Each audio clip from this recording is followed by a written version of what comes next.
사도신경으로 신앙 고백하심으로 새벽기도회를 시작하도록 하겠습니다. 나는 전능하신 아버지 하나님 천지의 창조주를 믿습니다. 나는 그의 유일하신 아들 우리 주 예수 그리스도를 믿습니다. 그는 성령으로 잉태되어 동정녀 마리아에게서 나시고 본디오 빌라도에게 고난을 받아 십자가에 못 박혀 죽으시고 장사된 지 사흘 만에 죽은 자 가운데서 다시 살아나셨으며 하늘에 오르시어 전능하신 아버지 하나님 우편에 앉아 계시다가 거기로부터 살아있는 자와 죽은 자를 심판하러 오십니다. 나는 성령을 믿으며 거룩한 공교회와 성도의 교제와 죄를 용서받는 것과 몸의 부활과 영생을 믿습니다. 아멘. 찬송가 461장 함께 찬양하겠습니다. 찬송가 461장입니다.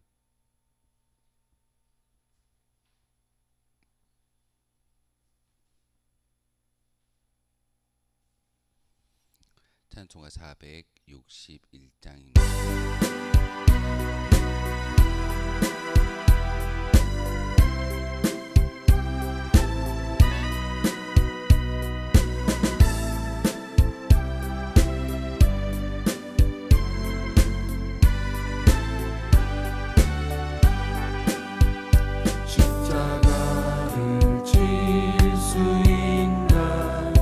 주가 물어보실 때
함께 보실 하나님 말씀 마가복음 15장 42절에서 마지막 47절까지의 말씀을 보겠습니다.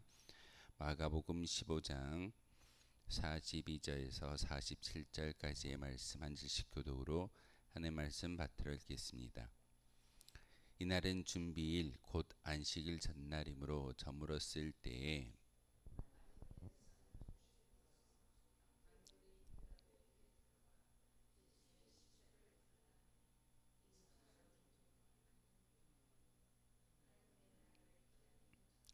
빌라도는 예수께서 벌써 죽었을까 하고 이상히 여겨 백부장을 불러 죽은 지가 오래냐 묻고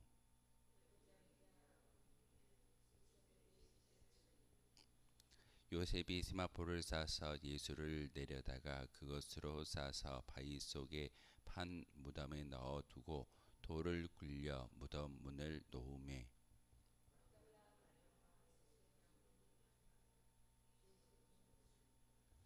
아멘. 마가복음의 특징이 다시 한번 42절을 통해서 이야기하고 있는데 바로 이날은 준비일이라고 기록하고 있습니다. 안식일을 준비하는 유대인들의 전례를 따라서 모든 사람들이 안식일을 대비하고 있다라는 말을 바로 마가 사도는 오늘 본문을 통해서 우리에게 이야기하고 있습니다. 안식일 전날이므로 저물었을 때라고 기록하고 있는데 유대인들의 율법에 의하면 사람의 시체는 죽은 당일날 처리해야 된다라고 신명기 21장 22절에서 23절을 근거해서 그들의 사고가 그들의 어떤 생각이 있었던 것이 당시의 문화입니다. 예수님이 십자가에 죽어졌기 때문에 바로 그날 장사를 치러야 된다라는 그런 사고를 가지고 있던 아리마대 요셉이 바로 빌라도에게 가서 예수님의 시신을 달라라고 이야기하는 것이 오늘 본문의 이야기입니다. 안식일 전날 날이 저물었을 때라는 시간적 개념의 이야기를 마가 사도가 오늘 복음서를 통해서 이야기하는 것은 바로 유대인들이 생각하고 있는 그런 날짜 계산법을 다시 한번 이야기하는 그런 생각을 우리가 보아야 합니다. 유대인들은 시간과 날짜를 계산하는데 하루를 어떻게 보냐면 우리는 아침이 시작되어져서 밤이 되어졌을 때 하루가 같다라고 이야기하지만 바로 유대인들은 저녁 6시부터 그 다음날 6시까지를 하루로 계산합니다. 날이 저물었다라는 것은 이제는 날이 끝나가고 어찌 보면 예수님이 십자가상에서 죽음을 맞이했는데 그날의 장사를 치러야 된다라는 것은 얼마 남지 않는 시간 가운데 있었음을 이야기하고 있습니다. 이제 곧 안식일이 시작되려 한다라는 것을 오늘 본문을 통해서 이야기하고 있는데 예수님이 돌아가신 때가 저녁 무렵이기에 늦은 오후이기에 장사 지낼 여유가 없다라는 것이 오늘 본문 42절의 말씀이기도 합니다. 그랬을 때 바로 43절을 통해서 아리마대 사람 요셉이 당돌이 빌라도에게 들어가서 예수님의 시신을 달라라고 이야기하는 것은 어찌 보면 그가 공의원이었고 저명 있는 사람이라고 할지라도 반역죄에 의해서 십자가형을 당한 사람들의 시신을 달라라고 이야기하는 것은 자기도 암암리에 예수님을 따르는 추종자이고 반역을 저지른 사람이다라는 것을 인정하는 그런 모습이기도 합니다. 그런데 오늘 43절에 바로 그 하나님의 나라를 기다리던 자다라고 아리마대 사람 요셉을 소개하고 있습니다. 유대인이었고 공회원이었고 그리고 저명한 사람이었기에 어찌 보면 그냥 자기의 자리를 지키기 위해서 아무 말 하지 않는 것이 그 사람의 모습일 겁니다. 그런데 오늘 43절을 통해서 요셉은 당돌이 빌라도에게 들어가서 이야기했다라는 것은 죽으면 죽으리라라고 이야기하는 에스더와 같은 그런 심정으로 믿음을 지키던 자가 바로 아리마대 요셉이었습니다. 요셉과 오늘 본문에는 이 마가복음에는 기록되어져 있지 않지만 다른 복음서에서는 바로 니고데모와 아리마대 요셉이 어찌 보면 공회원의 어떤 의회의 의원으로서 많은 사람들의 저명한 위치를 가지고 있었던 니고데모와 바로 요셉이 당돌이 빌라도에게 찾아가서 예수님의 시신을 달라라고 이야기하는 것을 보게 되었습니다. 예수님의 죽음을 장사 지내는 그 두 사람의 모습을 통해서 이제는 단지 예수님의 죽음만을 기다리는 것이 아니라 바로 하나님의 나라를 기다리고 있다라고 오늘 본문을 통해서 이야기하고 있습니다. 반역죄를 범한 예수 그리스도의 시신을 인도하려 함은 예수 그리스도의 공동체의 추종자임을 이야기하는 스스로 인정하는 그러한 모습이겠으나 반역죄로 처형된 죄수의 경우 원칙적으로는 사실 장사를 지낼 수 없는 것이 그들 문화였습니다. 반역죄로 죽임을 당했기 때문에 나무에 달려 있어서 십자가상에서 많은 지나가는 사람들에 의해서 조롱거리가 되는 것이 그 모습이었으나 빌라도는 어찌 보면 이 요셉에 의해서 예수님을 장사 지내게 허락해 주는 것을 오늘 본문을 통해서 볼 수가 있습니다. 사실 허가가 나오지 않아야 할 경우인데도 바로 이 어떤 상념을 어떤 관례를 깨뜨리고 예수님이 장사 지낼 수 있는 그런 일이 벌어지고 있다는 사실입니다. 이 모습을 통해서 빌라도도 예수님이 반역죄로 인해서 죽음을 당하고는 있지만 결국 예수님의 그 반역은 진정한 로마라는 나라의 어떤 정권에 대항하는 모습이 아니라 그냥 밀란이 일어나지 않기 위해서 그들을 만족시키기 위해서 예수님을 내어 주었음을 빌라도의 모습을 통해서 다시 한번 기억할 수가 있습니다.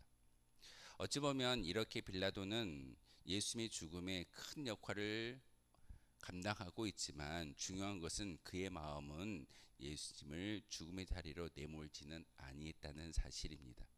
그럼에도 우리는 여전히 사도신경을 통해서 본디오 빌라도에 의해서 고난받은 예수님을 우리의 신앙의 고백을 가지고 나아가고 있습니다. 한 번의 선택일 겁니다. 여러분의 한 번의 선택이 여러분의 모든 믿음의 전부를 바꿀 수 있다는 사실을 다시 한번 기억하셔야 합니다. 아무리 어떠한 좋은 의도로 신앙을 저버리는 그런 결정을 한다 할지라도 그 한 번의 선택은 평생을 좌우하고 결국은 저 천국에 들어갈 수 있느냐 없느냐라는 그 천국의 소망의 어떤 결과를 바꿀 수도 있음을 여러분 꼭 기억하셔야 합니다. 안식일 전에 바로 고요한 전야의 아리마대 요셉은 예수님의 장사함으로써 영광의 날을 준비하는 것이 오늘 본문의 이야기입니다. 특별히 47절에 막달라 마리아와 요새의 어머니 마리아가 예수 둔 곳을 보더라라고 기록하고 있습니다. 예수님의 죽음을 바라보고 있는 두 여인의 이야기가 마지막 15장의 말미에 기록되어져 있습니다. 예수님은 죽으셨습니다. 그 죽으심의 의미가 무엇일까요? 바로 그 예수님의 죽으심은 역사상의 단 한 번의 사건으로 우리에게 다가오고 있습니다. 여러 번 죽지 아니했습니다. 단 한 번의 사건을 통해서 우리가 그것을 믿음의 고백을 통해서 나아갈 때 우리는 바로 천국을 마음속에 품을 수 있고 그리고 예수님의 그 죽음의 사건을 통해서 우리는 우리의 모든 죄악이 용서받았음을 확신할 수 있다는 사실입니다. 예수님이 십자가상에서 죽는 죽음의 의미가 무엇일까요? 그것은 바로 육신의 죽음입니다. 예수님이 이 땅 가운데 인간과 같이 육신을 입고 이 땅에 오셨고 그 육신의 죽어짐을 통하여서 아담에게 내려졌던 저주의 사건을 예수님이 친히 감당해 주셨음을 오늘 본문을 통해서 예수님의 죽음의 사건을 통해서 우리에게 가르쳐 주고 있습니다. 아담을 통해서 인간에게 들어왔던 것은 죄의 삭슨 사망이다라는 것을 우리가 잘 알고 있습니다. 육신은 죽어질 수밖에 없습니다. 예수님이 바로 십자가상에서 죽으심의 그 사건을 통해서 육신의 죽어짐에 대한 의미를 우리에게 다시 한번 가르쳐 주고 있습니다. 하지만 그 예수님의 죽음의 의미를 우리가 영적인 원리를 깨달아 알 필요가 있습니다. 바로 그 예수님이 십자가상에서의 죽음의 영적인 원리는 하나님의 사랑의 증표가 바로 저 십자가의 은혜입니다. 우린 십자가를 볼 때마다 형틀로 보는 것이 아니라 하나님이 우리를 얼마나 사랑하셨는가라는 그런 사랑의 증표로서 바라볼 수 있는 믿음의 영안이 있어야 합니다. 세상의 많은 사람들은 십자가를 바라보면서 여전히 사람을 죽이는 형틀로 바라보지만 우리는 저 십자가를 통해서 하나님이 우리 인간을 얼마나 사랑하셨는가를 볼 수 있는 영적인 원리가 바로 저 십자가의 의미일 겁니다. 또한 소망을 가질 수 있는 의미가 바로 예수님의 죽음의 의미입니다. 예수님은 죽어졌지만 죽음으로 끝나는 것이 아니라 3일 만에 부활의 사건을 우리에게 보여주셨고 우리 또한 부활할 수 있는 은혜가 있다라는 것을 바로 소망을 가질 수 있는 은혜를 우리에게 주셨습니다. 하나님과 인간 사이를 바로 죄의 문제로 끊어버렸지만 이제는 예수님께서는 그 관계를 다시금 회복시켜 주셨습니다. 주여 우리를 치유하게 하소서. 치유의 가장 큰 어떤 의미는 바로 하나님과 우리의 화목입니다. 화목이 일어날 때 치유가 일어나는 것이고 화목이 있었을 때 바로 우리가 저 천국을 소망할 수 있는 믿음의 고백이 우리 가운데 있다는 사실입니다. 이게 바로 예수 그리스도의 십자가의 죽으심의 영적인 원리입니다. 47절에 두 여인이 바로 예수님을 바라본다라는 것은 무엇을 바라볼까요? 단지 예수님의 죽으심만을 바라보고 있을까요? 마가 사도는 이 47절의 말씀을 기록하면서 의도하는 영적인 원리가 있습니다. 바로 옳은 일에 담대함으로써 장사 지냈던 아리마대 요셉과 같은 믿음을 소유하라고 우리에게 가르쳐 주고 있습니다. 아리마대 요셉은 죽으면 죽으리라라는 그런 에스더와 같은 심정을 가지고 빌라도에게 당돌이 가서 예수님의 시신을 달라라고 요구하는 것이 그의 모습이었습니다. 거룩한 주의 백성들이라고 한다면 우리도 이와 같은 담대한 믿음을 가질 수 있어야 합니다.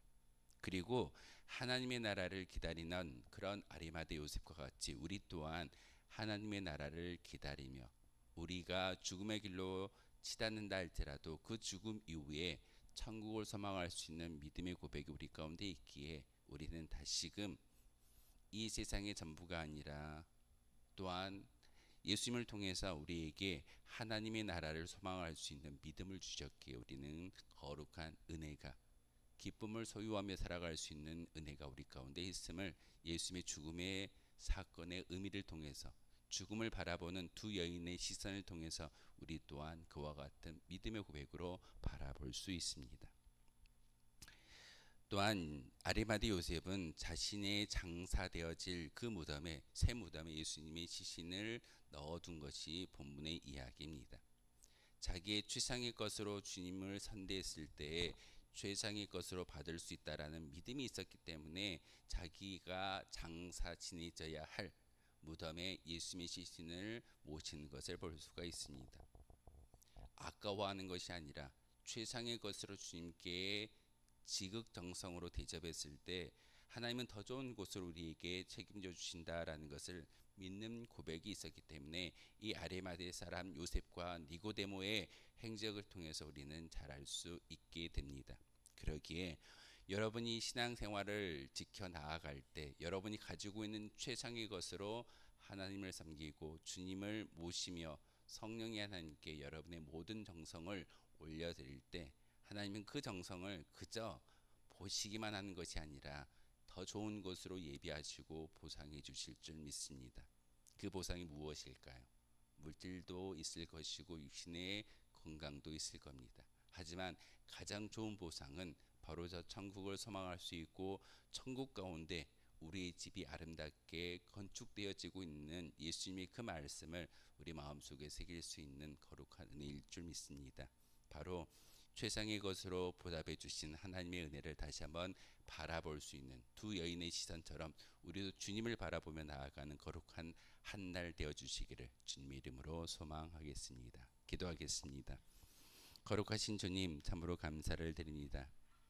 오늘 말씀을 통하여서 예수님의 장사를 지냈던 아리마대 사람 요셉과 같이 믿음을 굳건히 지키며 예수님의 죽음을 통해서 하나님의 나라를 기다리던 그런 믿음의 제자가 바로 아리마대 사람 요셉이었으며 많은 여인들이었음을 오늘 본문을 통해서 깨닫게 하셨습니다. 하나님, 우리가 이 자리에 나와 기도할 때 다시 한번 하나님을 바라보게 도와주시고 예수님의 죽음의 저 십자가의 사랑을 다시 한번 우리의 마음속에 생각하며 많은 사람들에게 예수님의 참된 제자의 모습으로 살아갈 수 있는 저희들 되게 도와주옵소서. 그러기 위해서 기도하며 그러기 위해서 믿음의 결단을 하나님께 올려드리고 있습니다. 하나님 다시 한번 우리의 심령 가운데 거룩한 영 성령의 충만함이 있도록 주님께서 은혜를 베풀어 주옵소서. 예수 그리스도의 이름으로 기도하옵나이다. 아멘. 하늘에 계신 우리 아버지의 이름을 거룩하게 하시며 아버지의 나라가 오게 하시며 아버지의 뜻이 하늘에서와 같이 땅에서도 이루어지게 하소서. 오늘 우리에게 일용할 양식을 주시고 우리가 우리에게 잘못한 사람을 용서하여 준 것 같이 우리 죄를 용서하여 주시고 우리를 시험에 빠지지 않게 하시고 악에서 구하소서. 나라와 권능과 영광이 영원히 아버지의 것입니다. 아멘. 오늘 말씀을 생각하며 기도하도록 하겠습니다.